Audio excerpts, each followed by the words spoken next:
They weave the spider's web. See the spider's web and behold it in a most suggestive picture of the hypocrite's religion. It is meant to catch his prey. The spider fattens himself on flies, and the Pharisee has his reward. Foolish persons are easily entrapped by the loud professions of pretenders, and even the more judicious cannot always escape.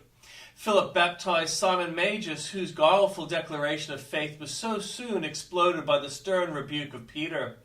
Custom, reputation, praise, advancement, and other flies are the small game which hypocrites take in their nets.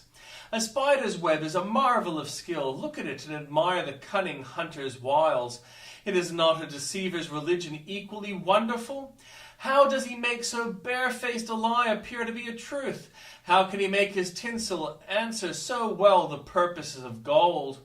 A spider's web comes all from creature's own bowels. The bee gathers her wax from flowers, the spider sucks no flowers, and yet she spins out her material to any length. Even so, hypocrites find their trust and hope within themselves. Their anchor was forged on their own anvil, and their cable twisted by their own hands. They lay their own foundation and hew out the pillars of their own house, disdaining to be debtors to the sovereign grace of God. But a spider's web is a very frail. It is curiously wrought, but not enduringly manufactured. It is no match for the servant's broom or the traveler's staff. The hypocrite needs no battery of Armstrongs to bow his hope to pieces. A mere puff of wind will do it. Hypocritical cobwebs will soon come down when the besom of destruction begins its purifying work. Which reminds us of one more thought, viz., that such cobwebs are not to be endured in the Lord's house. He will see to it that they and those who spin them shall be destroyed forever. O my soul, be thou resting on something better than a spider's web. Be the Lord Jesus thine eternal hiding place. All things are possible to him that believeth. Many professed Christians are always doubting and fearing, and they forlornly think that this is the necessary state of believers. This is a mistake, for all things are possible to him that believeth, and it is possible for us to mount into a state in which a doubt or fear shall be but as a bird of passage, flitting across the soul, but never lingering there.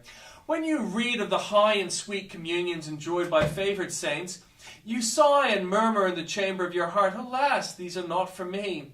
O climber, if thou hast but faith, thou shalt yet stand upon the sunny pinnacle of the temple, for all things are possible to him that believeth. You hear of exploits which holy men have done for Jesus, what they have enjoyed of him, how much they have been like him, how they have been able to endure great persecutions for his sake. And you say, as for me, I am but a worm, I can never attain to this.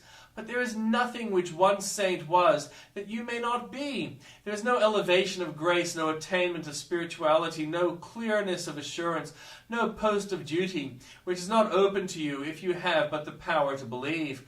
Lay aside your sackcloth and ashes, and rise to the dignity of your true position. You are little in Israel because you will be so, not because there is any necessity for it.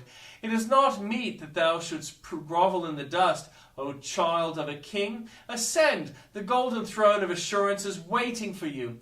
The crown of communion with Jesus is ready to bedeck your brow.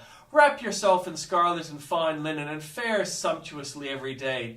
For if thou believest, thou mayest eat the fat of kidney, of wheat. Thy land shall flow with the milk and honey, and the soul shall be satisfied as with marrow and fatness. Gather golden sheaves of grace, for they await thee in the fields of faith. All things are possible to him that believeth.